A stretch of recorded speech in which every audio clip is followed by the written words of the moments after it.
Baiklah, coba mari kita lihat. Oh, ini JPEG-nya di gini ya, nggak kelihatan. Coba yang lain. Ini Devin nggak kelihatan. Yang nggak modelnya ya, modelnya nggak di-insert di videonya ya, di attach kayak gitu ya. Nah, ini yang bagus nih. Siapa ini? Ini Fatan, Pak. Fathan. Oke, Fathan Anatatur ya. Coba kita lihat. Ada berapa? Tugas yang mana ya? Oh, ini tugas yang video, Pak.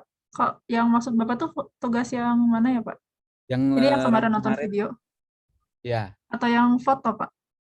yang nonton video kemarin ingin Oh, yang lihat nonton. coba se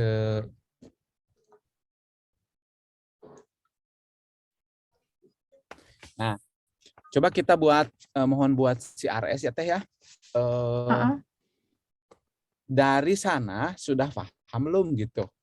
Biar Oh, kita oke. bikin voting ya di tiap kelas. Sudah sejauh mana? Apakah saya perlu menerangkan lagi gitu? Jadi pertanyaannya prinsip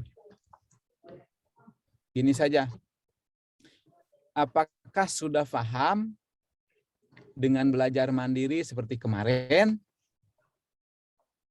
Nah, jadi jawabannya yang A, sudah. Saya tidak perlu menerangkan lagi. Kalau yang B, belum paham sehingga saya dosen ya perlu menerangkan sekali lagi. Mohon dibuat CRS-nya ya di mode di modul video yang kedua. Oke, oke.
Baik, sambil saya akan bertanya menggunakan CRS ya. Di sini ada 78 participants-nya. Saya ingin bertanya dulu deh kepada Aras ya sama Wildan. Pertanyaannya sama sih. Saya perlu menerangkan kembali nggak video compression ini prinsip-prinsip pentingnya? Selamat pagi Pak. Suara saya sudah terdengar Pak. Nyaris tidak terdengar.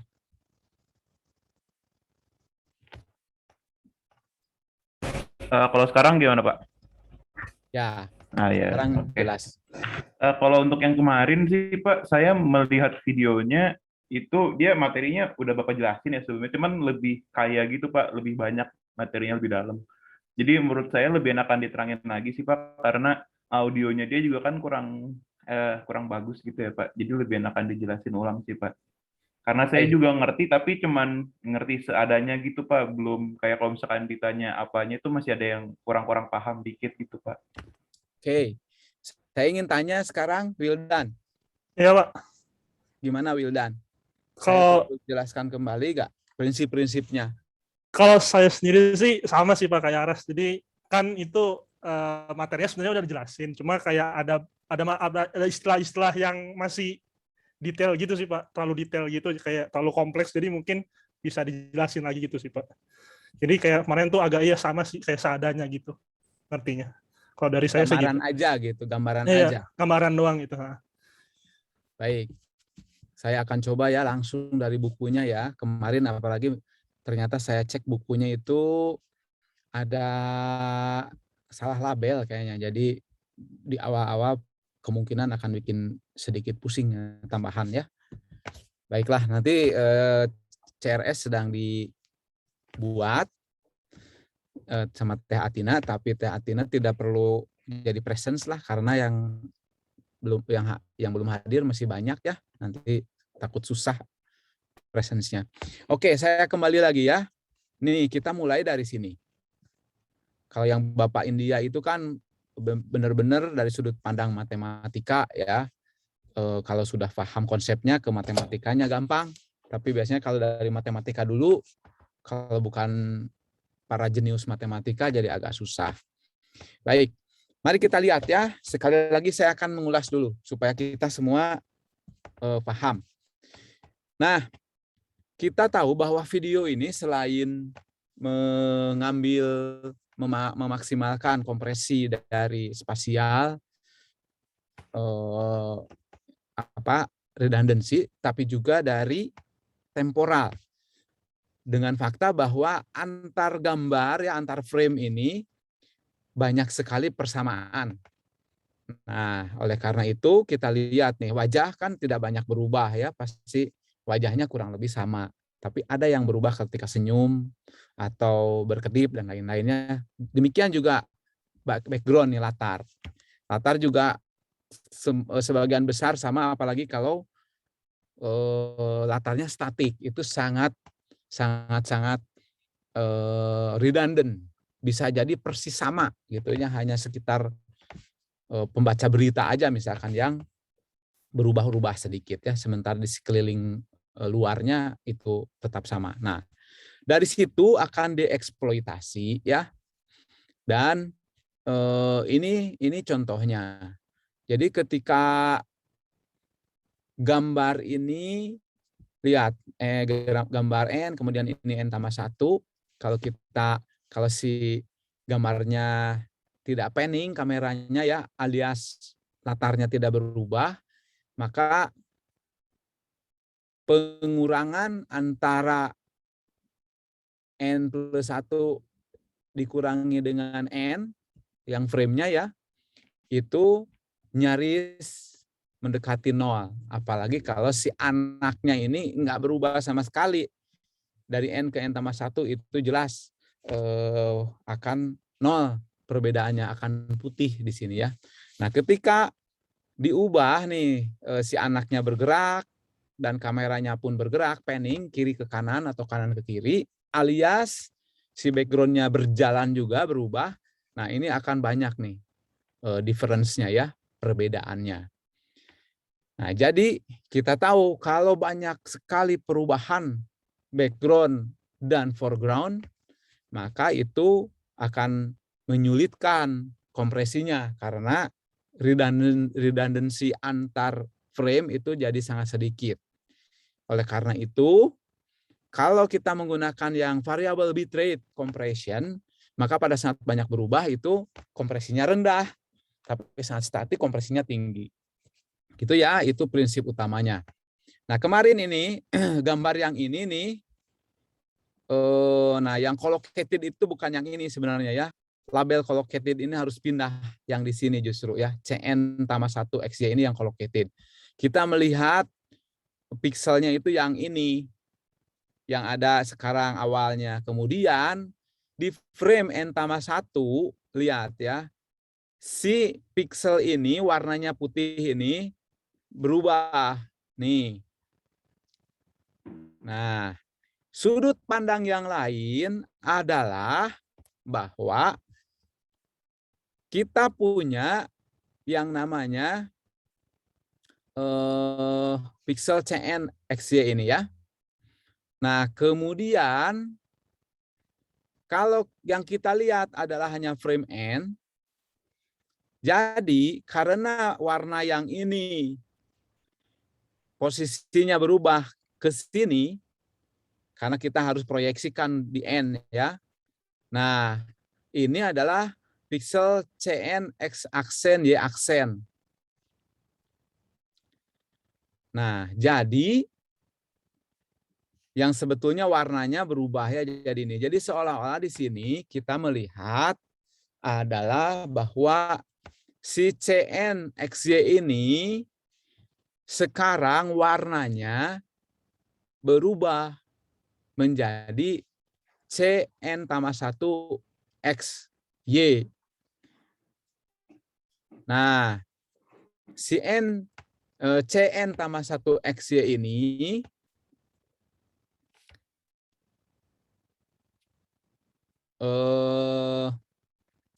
si warna yang ini sebenarnya asalnya adalah ini. Jadi ada dua sudut pandang karena ada seolah-olah ada dua perpindahan piksel. Yang satu memandangnya adalah bahwa yang hitam ini ya, nih di sini. Kita baca nih. The pixel shown in the frame N has moved to a new location frame N+1. Nah, jadi yang putih ini sudah sekarang berpindah ke lokasi yang ini. Jadi Cn tambah 1 XY in frame N tambah 1 tidak sama karena sekarang yang ini pun sudah berubah. Ya, karena yang ini berpindah ke sana, maka tempat yang ini sudah diisi oleh warna yang lain. Nah, dengan kata lain, Cn tambah 1 XY ini, ya yang ini, tidak sama lagi. Melainkan adalah piksel yang ini tetapi digeser dengan motion vector. Nah, ini untuk keperluan matematika sebenarnya. Ya. Jadi sekarang dengan menggunakan motion vector ini seolah-olah bahwa si piksel yang asal ini seolah-olah berpindah tempatnya ke sana melalui motion vector karena warna yang ini adalah di sana.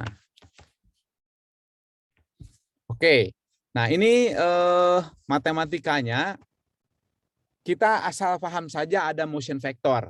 Tapi ternyata motion vector ini tidak untuk per pixel terlalu berat, melainkan untuk grup. Makanya block based frame prediction. Nah, jadi kemarin sudah ya di sini bahwa kita membuat prediksi. Gambar kita memiliki gambarnya adalah N, kemudian kita memiliki juga rekaman di camcorder kita N+1. Tapi yang N+1 ini kita ciptakan sekarang dari hasil prediksi frame N. Makanya yang N ini melihat yang wajah ini pindahnya kemana nih di frame berikutnya. Dicarilah di N+1, akhirnya ketemu sehingga ditemukanlah vektor-vektor ini ya. Ini sudah kemarin sehingga kita bisa memprediksi nih berdasarkan blok-blok yang tadi. Nah, hasil prediksinya adalah ini, kemudian dibandingkanlah ini. Ternyata ada perubahan ya. Di sini ada perbedaan. Dan perbedaannya cukup kecil, jadi hasil prediksinya cukup akurat. Kalau prediksinya akurat, maka perbedaannya 0. Dan inilah esensi dari kompresinya. Ya, kemarin sudah dibaca juga ini kan, minggu lalu. Nah, maka dibuatlah seperti ini. Kita punya frame N, maka dicarilah untuk setiap makroblok tadi vektor-vektor ya, motion vector. Motion vector ini secara kelompok untuk seutuh gambar dinamakan motion compensation.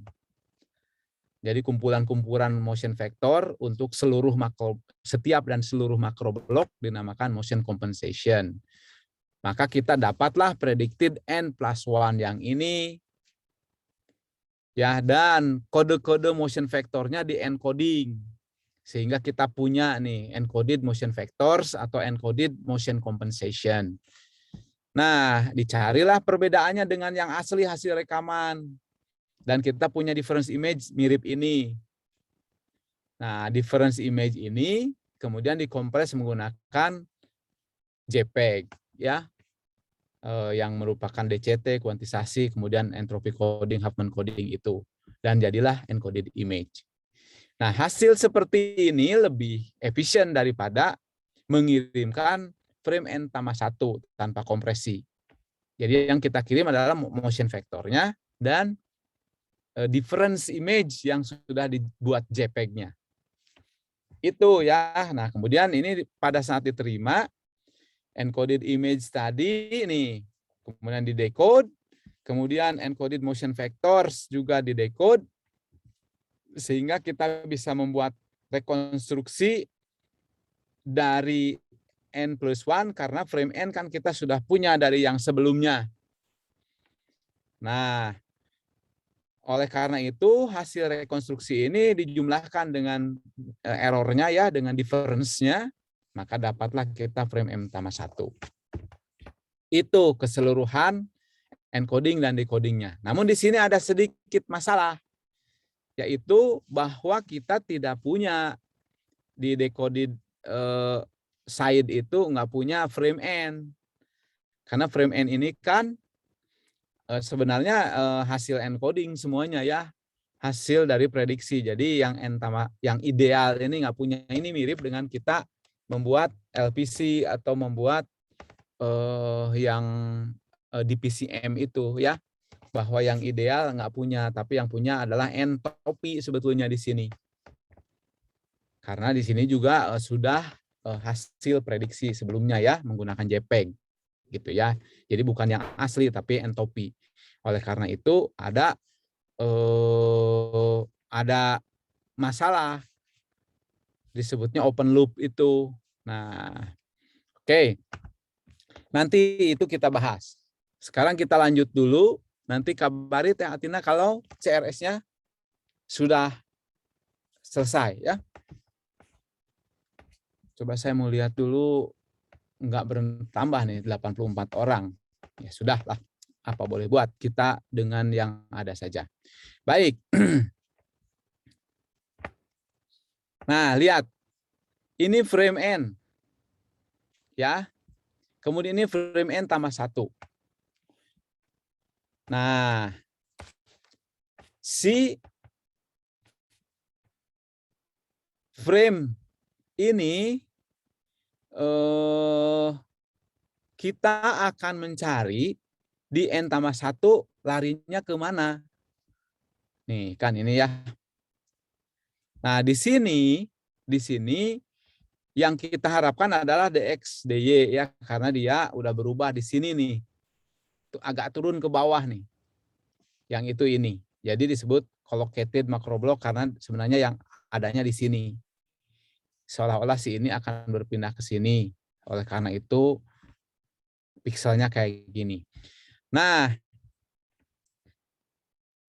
algoritma pencarian adalah kita harus membuat ya K pixel ini, lihat, dari sebuah region ya, ini untuk membentuk sebuah region. Jadi sebenarnya gampangnya gini, kita ingin mencari yang ini perginya ke mana.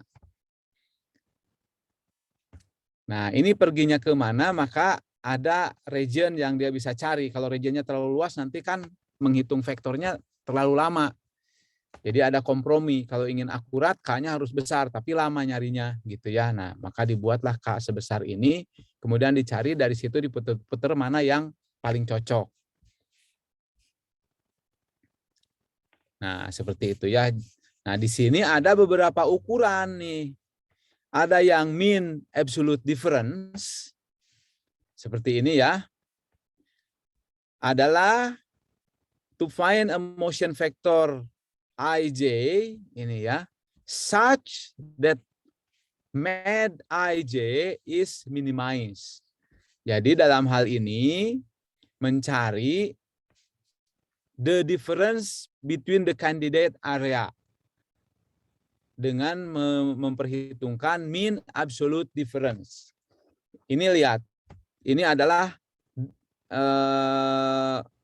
harga mutlaknya ya, perbedaan warna nih antara Cn tambah 1 PQ kemudian dengan P tambah I tambah J di sini ya. Jadi diputar di keliling-keliling. dan dicari mana yang paling kecil nilainya. Disebut MAD, ya. The best to find the best motion factor. Nah, most commercial encoders use the sum of absolute differences. Bukan MAD, bukan mean absolute difference, tetapi sum of absolute differences because of its lower computational cost. SAD is similar to MAD, but without the division by MN. Nah, tanpa pembagian ini, ya, menggunakan supaya lebih sederhana. Karena pembagian itu prosesnya kan mahal ya, komputasinya lebih susah pembagian itu prosesnya dalam komputer, apalagi misalkan dalam smartphone kita memproses Full HD atau 4K, ada berapa makroblok yang harus dihitung, dan setiap makroblok motion vektornya harus dihitung sebanyak ini, jadi dihilangkan MN-nya. Nah, tapi ada juga metrik yang lain di sini, katanya to give better search results, but they do so at the cost of additional computations. Misalkan di sini MSD, mean square difference. Jadi perbedaannya dikuadratkan nih. Ya, perbedaan nilainya mana yang paling kecil di sini ya, karena dicari yang paling kecil, yang paling mirip. Kemudian ada juga yang lebih rumit lagi, ini ini pixel ya. Nah, kemudian banyak lagi. Nah, ini pokoknya pada prinsipnya adalah ini bagaimana cara menghitung, mencari motion vector yang paling mirip gitu di dalam sebuah blok. Ini kan IJ-nya belum dibatasi ya, tapi nanti ada region-nya tertentu. Nah, di sini dipakai minus K sampai plus K. Jadi dibuat suatu kotak besar, disitulah dia akan dicari satu persatu di ini ya, dipakai for loop. For-nya kan 2 dimensi nih, karena dia 2 dimensi memangnya XY. Nah, di sini ada makrobloknya. 2K itu kan ukuran makrobloknya ya, 2K kali 2K ya.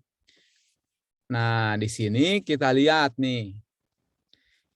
Makroblok sebesar gini, maka perubahannya sebesar gini.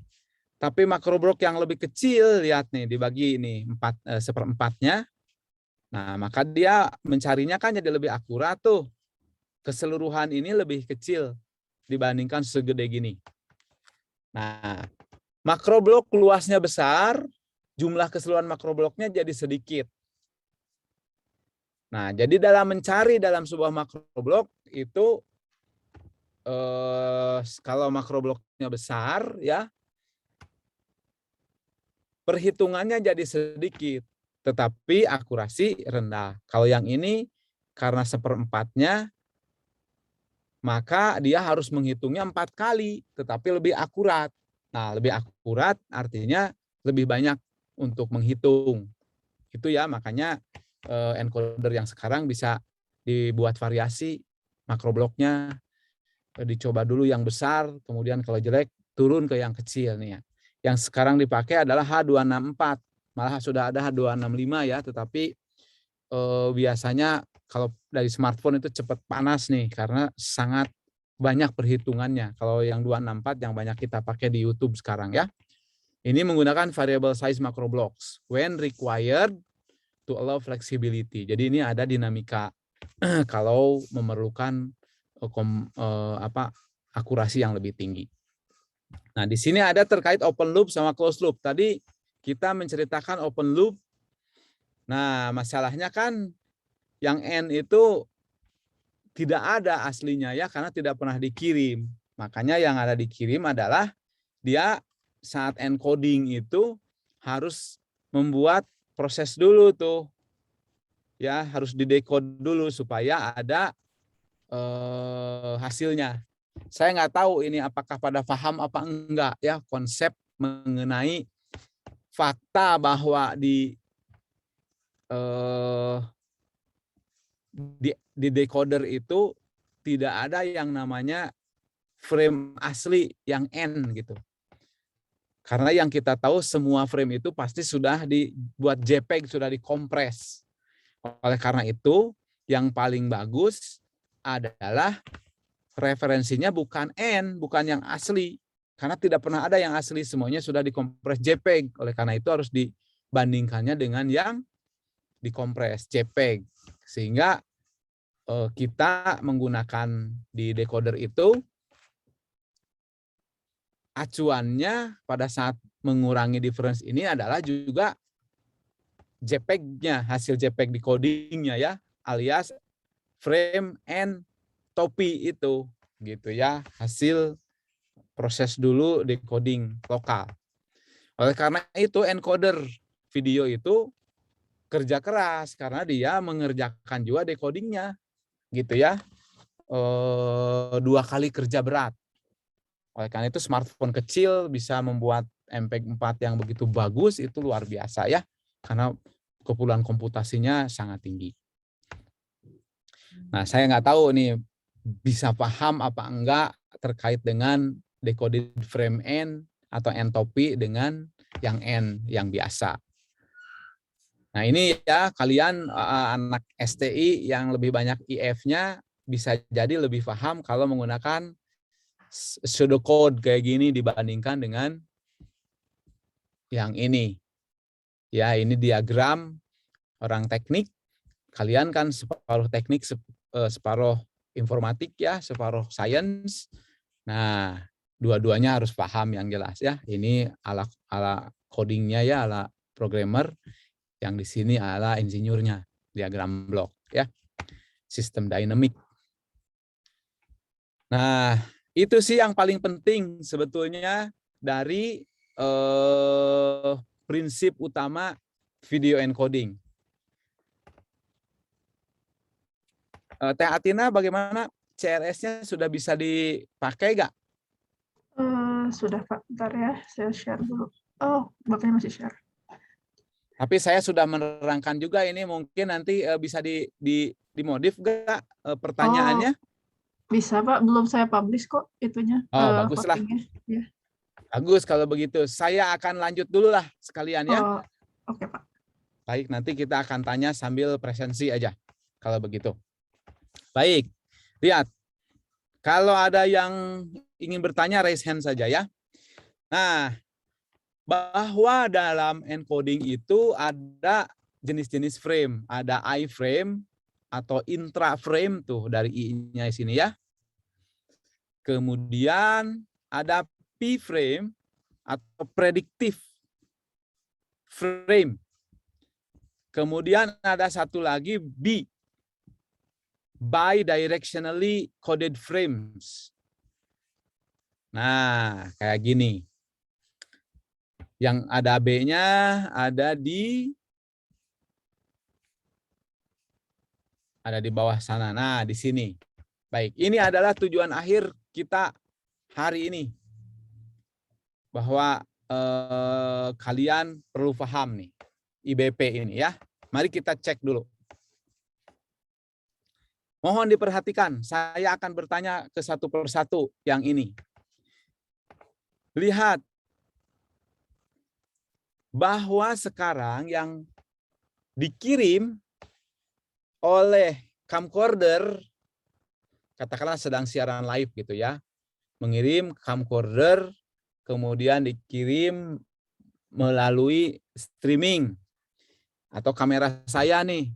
Sekarang Zoom ini setiap frame-nya melakukan proses ini. Nah, ternyata kalau di sini GOP-nya group of pictures ya. Di sini ada GOP-nya. Ya. Di sini panjangnya adalah 4. Karena lihat dari I ke I lagi ada 3. Nah, yang I ini hanya JPEG codingnya. Sementara yang P ini adalah menggunakan motion vector tadi. Yang ini juga ya, yang ini juga. Jadi di kamera camcorder semuanya tentu saja ya, semuanya kan direkam di buffernya. Tetapi untuk dikirim maka ini dibuat JPEG.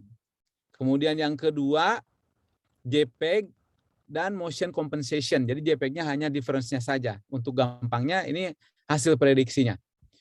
Prediksi berdasarkan yang sini dibuat. Setelah itu yang berikutnya menggunakan prediksi yang ini.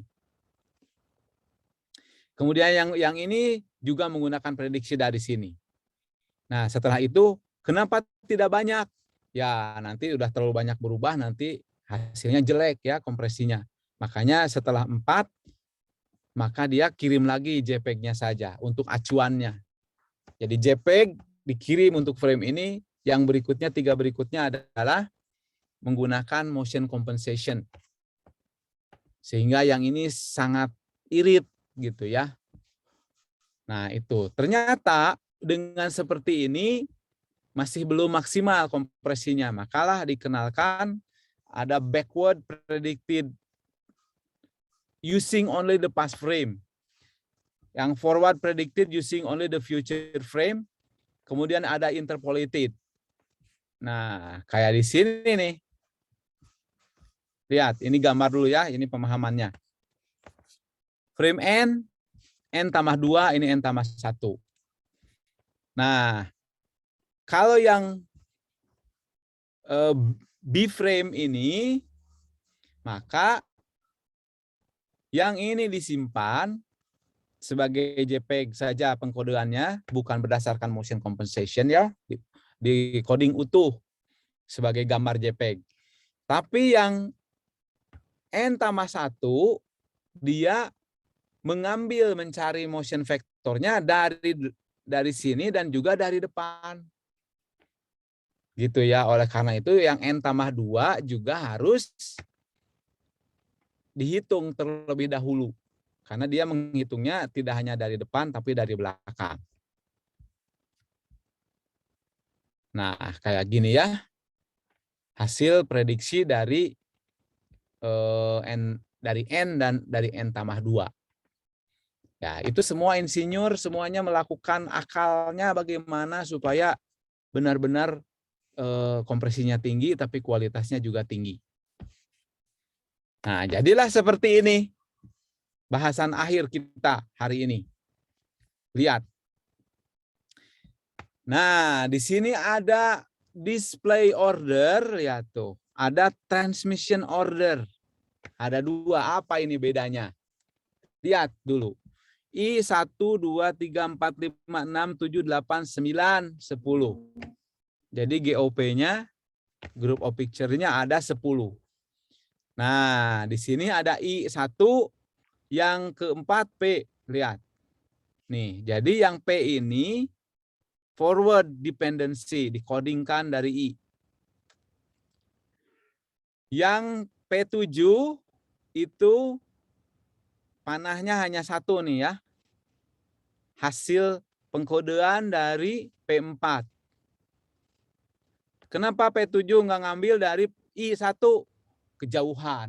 Ya, jadi repot. Buffernya harus tinggi dan ternyata perubahannya sudah banyak. Jadi tetap lebih baik dari P4. Nah, jadi sudah ada I1, ada P4, ada P7. Nah, sekarang untuk menghitung yang B2 dan B3, dia menggunakan dari 2 tempat tuh. Dari I1 dan sama dari P4. Sama juga yang B3 juga. Tuh, lihat. Ya, dari depan dan dari belakang. Gitu ya. Nah, ini juga sama. Tuh, ini dari P4 dan juga dari P7. Sama ini juga yang kedua dari P4 dan P7. Jadi ini gambar seperti rumit, tapi sebenarnya tidak ya kalau kita sudah diterangkan seperti ini. Nah, oleh karena itu, kalau display ordernya seperti ini, ketika diterima oleh buffer di sini ya, misalkan buffernya 16 nih, 16 frame, maka penampilannya I1, B2, B3, B4 ini. Tapi kalau transmission order lihat I1 dulu, terus P4, lihat no, I1 terus P4 supaya bisa menghitung B2 dan B3 tuh. I1 P4, B2 B3. Setelah itu P7 dulu yang ini supaya dapat untuk menghitung B5 dan B6. Jadi beda ya transmisinya sama penampilannya. Karena kalau ini kan patokan nih I1 sama P4 supaya bisa ngitung B2, B3. Setelah itu baru P7 supaya bisa ngitung B5 dan B6. Karena B5 dan B6 kan tergantung P7 sama P4. Nah, itu dulu. Saya mau bertanya dulu, apakah sudah difahami? Yang pertama adalah konsep spatial redundancy tadi ya. Yang kedua, bahwa encoder itu harus menciptakan dulu predicted frame n ya. Karena perhitungannya nanti berdasarkan predicted frame n, bukan yang asli. Yang asli tidak pernah dikirim ke decoder. Selalu sehebat apapun JPEG-nya dipakai dulu ya untuk I ini. I ini basisnya JPEG ya. Kalau yang P sama B ini basisnya motion compensation. Jadi sangat tinggi kompresinya. Oke, itu akhir dari kompresi video termasuk jenis-jenis frame IPB ini. Saya ingin bertanya dulu, sekarang orang yang hadir 85 sambil melakukan presensi. Baiklah, Teh Atina, pertanyaannya seperti ini ya, voting ya. Sambil presensi untuk digunakan untuk voting. Votingnya digunakan untuk presensi, maaf kembali. Oke, saya setting dulu. Setting dulu ya. Iya. Oke, pertanyaannya adalah, sudah paham nih 3 hal ini? Bahwa video itu, jadi nanti pertanyaan cukup 3 hal aja lah. Jadi paham 3 hal, tidak perlu disebutkan 3 hal apa. Tapi saya sebutkan, yang pertama adalah video, kompresi video itu didasarkan pada eksploitasi temporal redundancy, yaitu antar frame. Yang kedua, fakta bahwa di encoder itu dia harus juga melakukan proses decoder. Karena tidak pernah ada frame yang dikirim asli. Semuanya harus sudah dikompres. Meskipun yang I kompresnya JPEG. Itu ya. Kemudian jadi harus closed loop decoding, closed loop encoding proses. Untuk memudahkan nanti decoding supaya tidak ada perhitungan difference yang salah. Karena acuannya salah. Yang ketiga, mengenai jenis frame ada I, PB. Ada yang I yang hanya JPEG saja decodingnya, kompresinya rendah. Kemudian ada P dan B yang kompresinya tinggi, tapi P itu dihitungnya dari I. Sementara yang B itu dari I dan dari P. Itu sudah sejauh mana kepahamannya terhadap 3 konsep penting tersebut. Nah, sambil Teh Atina ngeset ya, mohon maaf ada perubahan-perubahan. Saya mau bertanya dulu. Saya ingin bertanya kepada Zarfa Nadia, wakil kelas kita. Zarfa Naida ya, mohon maaf. Monitor Zarfa. Kedengeran nggak Pak suaranya? Ya, kedengaran. Sekarang sudah paham yang 3 konsep itu? Udah sih Pak, lumayan. Bisa menjelaskan lah ya, minimal ya. Jadi levelnya adalah bisa menjelaskan untuk yang telah saya jelaskan. Tentunya kalau ingin lebih menganalisis pastinya harus banyak membaca dan berlatih sebetulnya ya. Oke, terima kasih Zarfa. Kalau Nadia, monitor Nadia.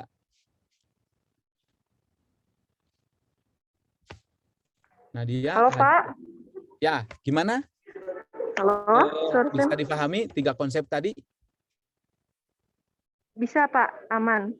Aman ya, oke. Nanti kalau sudah aman begitu, baca-baca yang dari Profesor India atau dari buku bisa lebih mudah ya. Terima kasih. Kemudian saya akan, baik, sama-sama saya akan tanya sekarang secara random. Berhentinya di mana? Ternyata berhentinya di Anastasia. Anastasia monitor? Iya, Pak. Paham ya? Ya, lumayan, Pak. Baiklah. Oke, kalau begitu ya udah saya menunggu CRS saja supaya semuanya ditanyakan. Saya akan berhenti lagi di sini. Ternyata turunnya adalah di Cindy Amandani. Cindy monitor. Hadir, Pak. Cindy boleh share screen-nya sambil menunggu Teh Atina ya. Tunggu sebentar ya, Pak. Ya, kemudian ceritakan mengenai IPB itu, kenapa display order sama transmission order berbeda.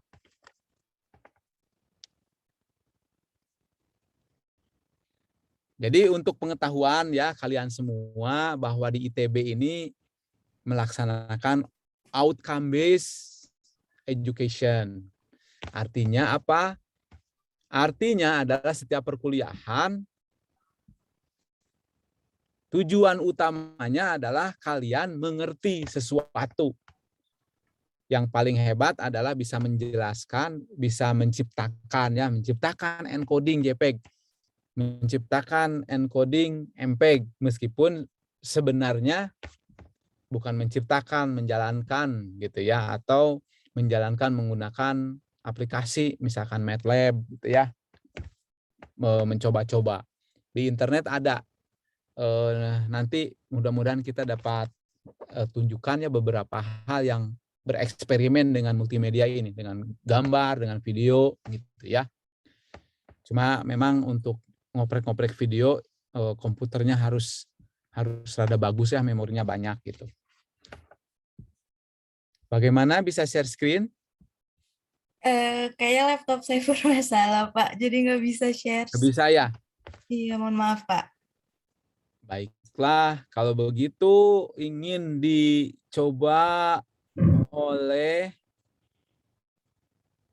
di sini. Oh, Stella sudah hadir ya? Udah sembuh ya? Udah recover 100% Stella? Sudah, Pak. Sudah ya? Oke. Baik. Teh Atina, gimana? Sudah bisa kita CRS? Mau share screen? Ya, boleh, Pak. Ya, sambil presensi ya. Sudah Silakan. saya set. Baik, teman-teman bisa masuk ke modul yang video 2. Di situ ada CRS yang namanya itu video encoding decoding. Silahkan masuk di kelasnya itu ya, CRS-nya. Saya sih ini kelas 01 baru 23, 24. Kalau di kelasnya Pak Zagi itu ada, sama juga di kelasnya Pak Zagi baru 26 orang. Yang masuk CRS? Iya. Di modul video 2 ada submodul namanya CRS. Nah, di situ nanti ada video encoding decoding terus join activity. Coba ya, saya akan melihat itu di modul 13 ya.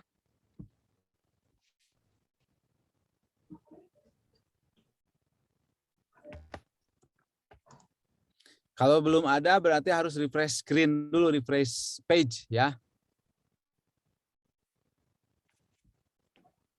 Dan di kelasnya masing-masing, bukan di kelas paralel. Coba yang saya, karena di kelas ini, di modul 13, nah ada submodul CRS.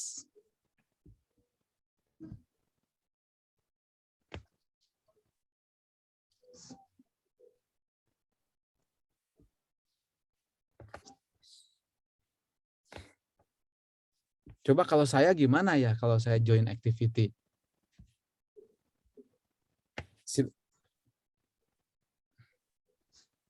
Gimana Teh? Harus gimana?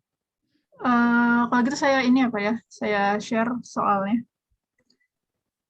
Di Bapak muncul nggak ya? Saya coba ya. Oh enggak, saya kayaknya karena saya dosen sepertinya ya. Nggak muncul. Ini sudah saya set 5 menit. Oke. Oke. Ya, oke, silahkan. Di ganjil dan genap.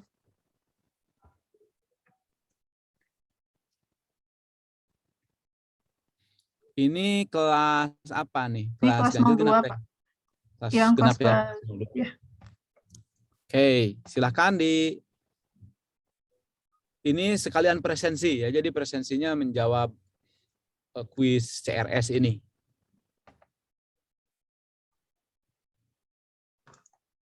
Oh iya, Muhammad Reza.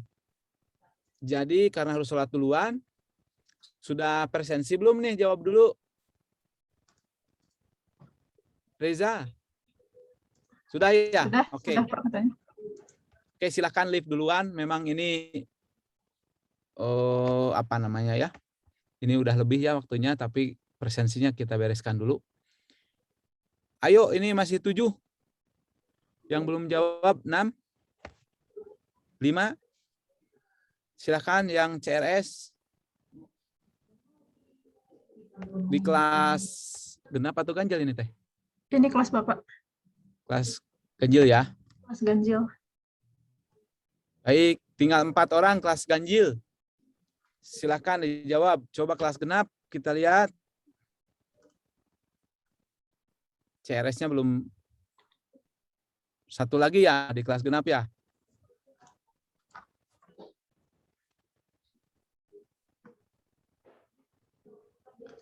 CRS-nya. Oke. Ini sudah berarti terima kasih, berarti semuanya sudah paham ya.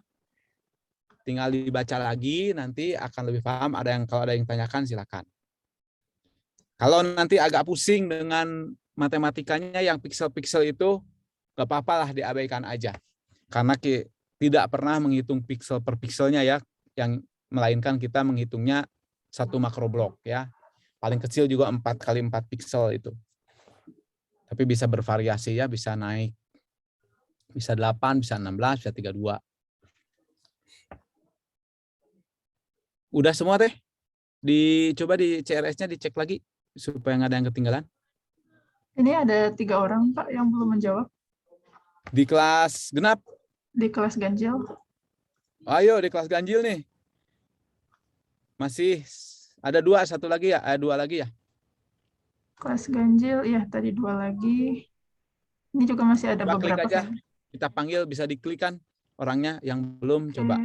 Nah, Vena sama Bapak. Bapak juga ternyata masuk. ya tadi saya ingin masuk ke sana. Oke, tinggal Vena aja. Udah, berarti udah semua ya.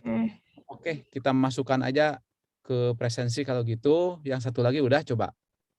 Kelasnya Pak Zagi itu 44 orang ya? Sudah ya? Iya. Baik. Tapi kayaknya belum semuanya sih Pak. Rahmat, Nathaniel, masih belum ya? Halo, Rahmat, Nathaniel, masih belum? Kemudian di bawahnya ada lagi siapa? Fania. Fania. Kalau nggak nyaut berarti memang nggak ada ya. Ada Naufal, Dirasiela, Albertus, sama tadi kayaknya di awal ada deh. Sama Devin. Devin, kemana Devin? Ya sudahlah teh, apa boleh buat, waktunya juga udah habis ini. Oke, Pak, baik. Ya karena di CRS cuma segini juga ya. Jadi ya udah disinkronisasi saja. Baik, kita selesai prinsip-prinsip dari video encoding. Ke depan kita adalah minggu depan mengenai ya. Oh iya, tinggal Kakas multimedia itu ya, paling ringan lah sebetulnya. Kemudian ada DRM, HKI dan realitas virtual. Ya ini sudah yang future technology lah kurang lebih ya, yang lebih modern. Oke, nanti di enable saja teh yang modul 14 sama 15 ya. Oke, mau sekarang aja Pak di kelas enable. paralel iya boleh, supaya kalau mau dipelajari lebih awal boleh begitu. Baiklah, kita akhiri dulu sampai di sini. Karena mungkin ada yang harus segera Jumatan juga ya. Terima kasih atas perhatiannya. Jaga kesehatan selalu. Saya pamit dulu. Tetap semangat, tetap sehat ya. Assalamualaikum warahmatullahi wabarakatuh. Waalaikumsalam warahmatullahi Terima wabarakatuh. kasih Pak. Salam multimedia. Terima kasih Pak. Salam Salam multimedia. multimedia. Makasih. Makasih Teh Atina semua ya. Ya, Pak.